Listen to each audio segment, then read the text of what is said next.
Tomas Rojas, tall, rangy. He's a southpaw and veteran at 115. He's the WBC interim super flyweight world title holder. And Al, he's hot, winner of 6 fights in a row, and he's fought some tough customers. He really has. You know, he's a 13-year veteran, even at age 29. He started when he was 16. He has been in against the best at 115 and also at 118. And the question is he a 118-pounder coming down to fight at 115, or is this his natural weight?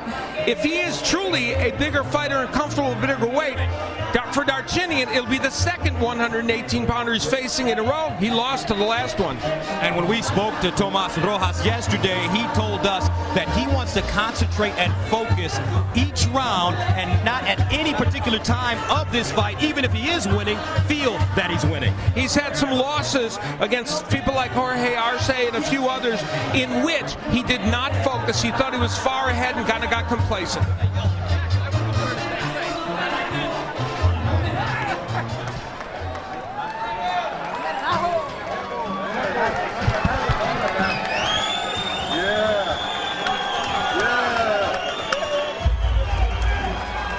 You're looking at the Raging Bull. Born in Armenia, he trains in Australia. Vic Darchinyan is coming off a loss to Joseph Akbeko at 118 pounds in what was a unanimous decision for the champion. He admits that he fought a dumb fight, not using his boxing skills, instead trying to knock out Akbeko with one shot. This, folks, is a turning point for Darchinyan.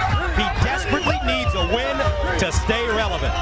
Vic Darchinyan's career is like a Broadway play. It's been acted out in 3 acts. The first one, he was the bully that beat everybody, won by knockout all the time. Then, when Nonito Donaire knocked him out, the second part of the play was where he reinvented himself, became that boxer puncher that you suggested. And the third act now is the twilight of his career, which started out badly when he forgot all those boxing skills and instead, as you said, fought a very dumb fight against Akbeko. So Darchinyan telling us yesterday he will go out and use his superior boxing skills that dated back to his time in the amateurs, and he will wait and eventually land the big shots that he's looking for. And that brings us to the tail of the tape. Well, some very significant numbers here if Tomas Rojas can make them work. Rojas is taller, has a decided reach advantage. They'll be fighting in a very small 17-foot ring. It's up to Rojas to use all of that ring and try and fight at distance against Darchinyan. And now the notable rules for tonight's fights. The unified rules that we're so familiar with: no standing 8, no 3 knockdown rule. Only the ref can stop the fight, and the fight cannot be saved by the bell. Fighter cannot be saved by the bell in any round. And of course, the rules that will be very important in our main event, we're going to talk about them right now as well. Before the end of round 4, if there's a clash of heads that would cause the fight to be stopped, it's a no decision. After the end of round 4, they would go to the scorecards. So we're set for the WBA and WBC Super Flyweight Championship. Vic Darchinyan versus Tomas Rojas. Let's get the formal introductions from our ring announcer, the classy Jimmy Lennon Jr. Ladies and gentlemen, a very good evening to you, and welcome to Agua Caliente Casino Resort Spa in Rancho Mirage, California. As we have a big night of action in store for you, double world championship attractions, and it's all brought to you by Gary Shaw Productions and Thompson Boxing Promotions in association with Pain Away, Tecate, and Showtime. Our first world championship is sanctioned by the WBA President Gilberto Mendoza, Supervisor Guy Jutras, and the WBC President Jose Sulaiman, Supervisor Luis Escalon. Introducing to you our 3 judges scoring this bout from ringside. From California, Max DeLuca. From Connecticut, Glenn Feldman. And from California, Dr. James Jenkin. Introducing our third man of the ring, our referee in charge of this bout, Raul Cais Jr. All right, fans, here we go. 12 rounds of boxing. for the WBA and WBC Super Flyweight Championship of the World. Introducing to you first, on my right, fighting out of the blue corner, wearing red trunks with white trim, hailing from Veracruz, Mexico. He weighed in at already 113.5 pounds with a record of 32 wins and 10 losses. He has 22 wins coming by way of knockout. Ladies and gentlemen, please welcome the interim WBC Super Flyweight World Champion, Tomas Gusano Rojas. And his opponent across the ring on my left, fighting out of the red corner, wearing red trunks with black trim, fighting out of Sydney, Australia, by way of Vanadzor, Armenia.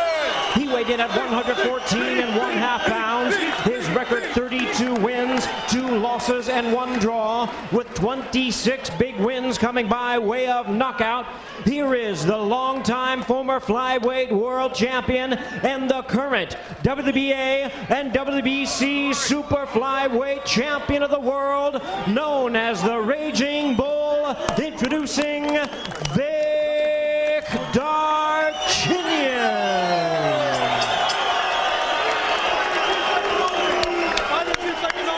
And once again, our referee in charge, now to give instructions, Raul Cais Jr. Fighter chief second only. Everybody out on the ring, please. Excuse me. Fighter chief second, los demás afuera, por favor. Un segundito.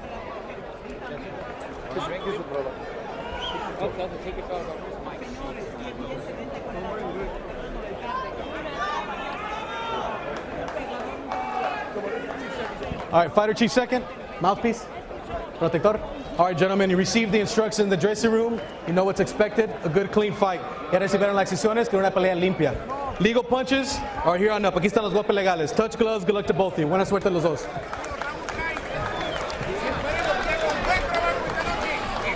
All right, so Vic Darchinyan knows that he has to fight a smart fight. He cannot be emotional.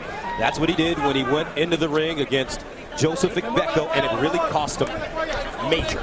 A lot of lunging, a lot of things that left Agbeko able to counterpunch. And this man, Tomas Rojas, would like to be able to counterpunch Darchinyan effectively. They think Darchinyan, the knockout artist, is going to come after them. We'll see. Round 1 scheduled for 12. Darchinyan quickly across the ring. He wants to stay as close as he possibly can to Rojas because of his size. We have 2 southpaws fighting each other, and Darchinyan is well schooled against southpaw. He has a good left hand by Rojas to start out. Yes, he has fought Maldonado. He won the fight against the championship, his first time against Irene Pacheco, who was a great left-hander, who was actually undefeated for 5 years before Darchinyan faced him. Darchinyan trained mostly for this fight in Australia, then came for the final few weeks to Las Vegas to get tuned up. He said he sparred with Zab Judah, a notable southpaw at a higher weight to get ready for it, and he said that even Judah felt some of his punches. Well, he likes to spar with men that are bigger than him. Right now, the height and reach of Rojas is a bit of a factor. Rojas is landing his good straight left hand and staying at distance from Darchinyan. This is a small ring. It's only 17 feet. But Rojas is using it very effectively. Darchinyan has to figure out a way to get inside. Rojas told us that he wants to fight at a distance. And he's also improved his speed and his technical ability. What does that really mean, Al, when someone improves their technical ability? Well, I think it's really just going back to the basics and making sure you do everything right and working on them and your technique, which sometimes fighters like other athletes, and you've been around so many other athletes, they have to polish that up from time to time. The movement of Rojas right now important, trying not to let Darchinyan get set and certainly not get him on the ropes. Rojas with a 32-10-1 record, 22 KO. So tons of experience And if ever a record was deceiving, that is 4 of those 10 losses came at a higher weight, 118, and several of them, like against Jerry Penalosa and Luis Maldonado, very close fights and lost decisions on foreign turf. But he's a very good fighter, better than his 10-loss record would indicate. Darchinyan much more patient to start this fight. But a good first round for Rojas. And one thing Darchinyan's not done, Gus, is establish the jab. Darchinyan has a history of pawing with the jab, using it as a range finder instead of really snapping it to set up other things behind it. He's got a great lead uppercut and a lead left hand. Rojas just threw a right hook there. Sometimes he throws it very wide, and he has to be careful of that because Darchinyan will counter him. Now Darchinyan moving in. He's getting closer. Throwing hard shots, but Rojas backs him off with a double jab. Darchinyan making a brawl out of it now. Well, for the fences. Wow. Vic's going back to being Vic, and he knocked him right on the side of the head with a looping left hand. All right, let's take a look at the keys to victory. We take a look first at Tomas Rojas.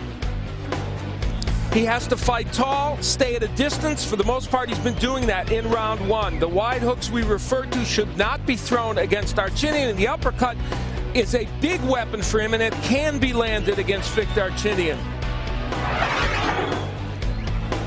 For Darchinyan, the jab, which he has not used yet in this fight, makes him actually a better fighter. And the body's important because Rojas was knocked down by Jorge Arce with a body shot, and the left is always the punch of choice for Darchinyan. It can knock you out. Speaking of lefts, both men landed some in the first round. There's Rojas, and look, he tries the uppercut twice after that. He knows that punch will be effective, but Darchinyan, this is the punch he wants to land. He landed a very good left hand right at the end of round 1 since heating up. All right, Vic Darchinyan. The big question is which Darchinyan would show up. That's what we talked about at the top of our broadcast. And at the end of the first round, we saw the old Vic. We got our answer. He's lunging in. And, you know, he might score a knockout that way because he's so powerful. But what happened is Rojas counterpunched him very well also. Darchinyan fought Akbeko at 118 pounds, so he moves down in weight to fight Rojas.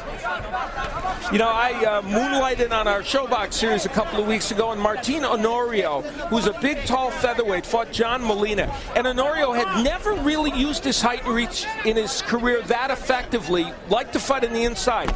He needed to be an outside fighter to beat Molina. For the first time in his career, he did that. Rojas is almost in the same position. He likes to get in there and get in the trenches and fight with you, but tonight he knows his best chance is to stay at long range and be a boxer. So far, he's following the script. There you go, here we go. Darchinyan taking his time, trying to figure him out, trying to get closer. As the fight progresses, he naturally will be allowed to get closer. That looping left hand almost scoring, but Rojas comes back and throws his shots. Don't push. He's got a nice stiff 1-2. This has the makings of a really good action fight. Both men are landing good punches. Rojas, who's very busy, is a little busier at this point in this fight, and he normally does throw a lot of punches. But pay attention to Rojas. It looks like he's pulling straight back, and he could get caught on the end of one of those looping punches from Darchinyan, as he did in round 1 toward the end of the round. Now Vic trying to go to the body. Nice head and shoulder movement by Rojas. There's another wild lunging punch. Darchinyan backs up after losing his balance. Now eats a left hand. It's very simple with Darchinyan. When he is there a clash of heads? And I hope there's not a cut. When he remembers to throw the jab, he's a whole different fighter. He's thrown maybe 3 really good jabs. When you say, Gus, in this fight, no more than that. You're right. Darchinyan's such an effective fighter when he really uses his technical ability. And you know, Darchinyan's going backwards a little bit in this fight, and he never goes backward. Now moving in. Nice straight left hand to the body by Rojas. And he comes back with a 1-2-3. Now, in his fight with Arce, Rojas was doing exactly this for 6 rounds, got knocked down with a body shot, and ultimately got knocked out. So, there, look. Body shot by Darchinyan, and he drops Rojas. He hit him right in the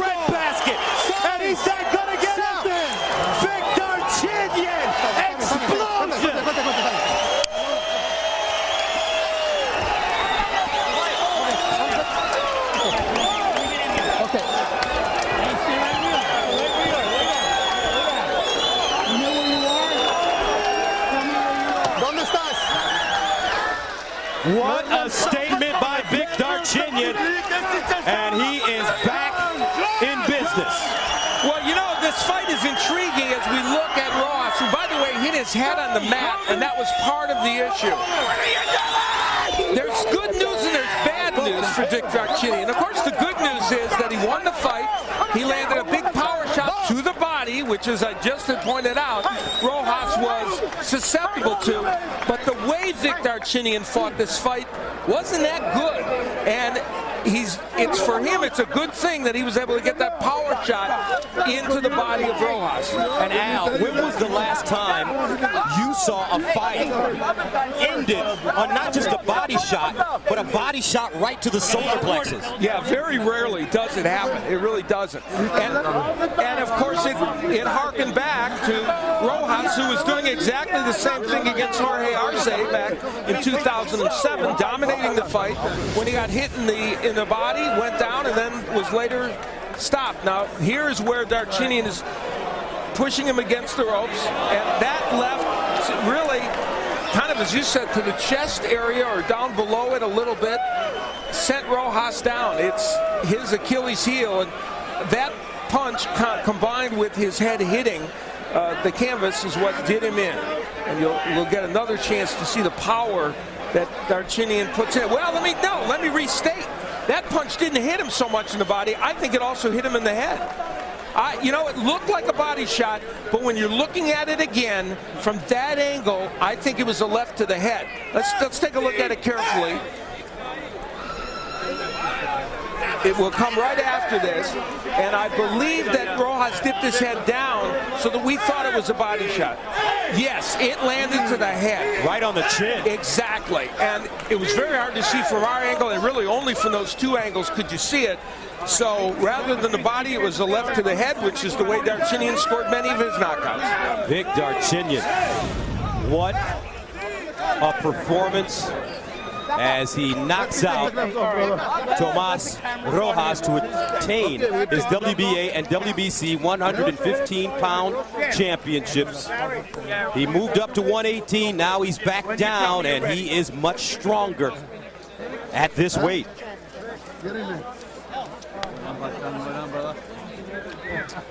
All right, coming up, we invite you to stay with us. We'll have a closer look at Lamont Peterson. Also, Jim Gray will speak to champion Timothy Bradley, fighting again in his hometown. We'll take a look at the Super Six and recap Group Stage 1 and look forward to Group Stage 2, and also a quick peek at our sports calendar. And that's all coming up. So now let's go inside the ring where Jimmy Lennon Jr. is standing by. Ladies and gentlemen, we have the time of 2 minutes 54 seconds in round number 2. He is the winner by way of knockout. He is still the WBA and WBC Super Flyweight Champion of the world, the Raging Bull, Vic Darchinyan. So the Raging Bull does it again. Vic Darchinyan coming off the unanimous loss to Joseph Akbeko, rebounds and knocks out Tomas Rojas in the second round. I think the key to this was coming back down to 115, where he faced a fighter where his power would matter dramatically. And even though it was not as artful as he would like, and he was actually being beaten over the first round and a half, the Darchinyan power is frequently the equalizer, especially at that weight. All right, let's go inside the ring where our Jim Gray is standing by. All right, Gus, thank you very much. Vic, congratulations to you. How much stronger do you feel at 115 as opposed to up at 118? You know, I don't think so. It's different about stronger. It's about mind. Don't get rushed, you know. Last my fight, you see, I going only left. I want to go knock him out in one round.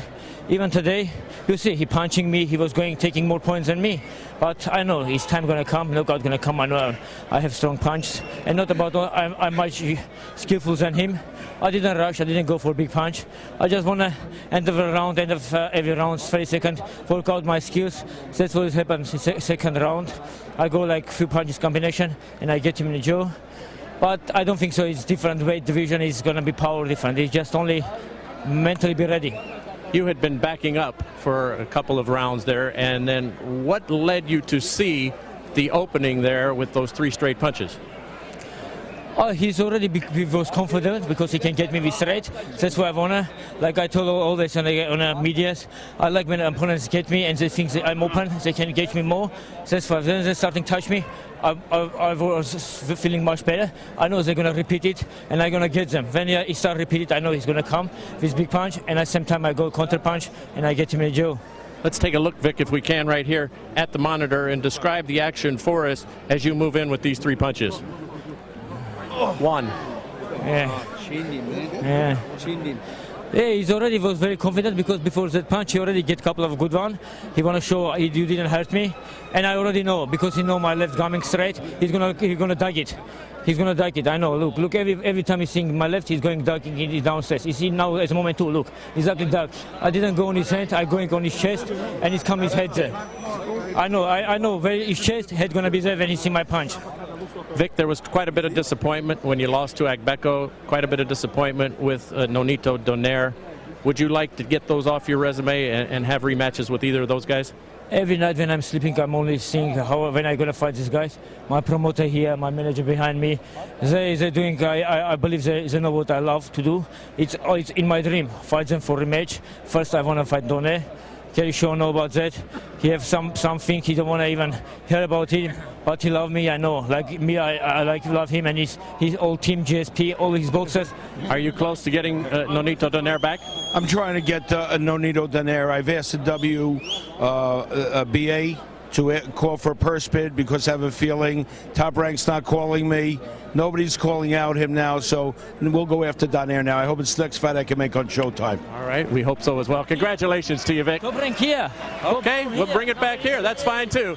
Gus, back to you. The all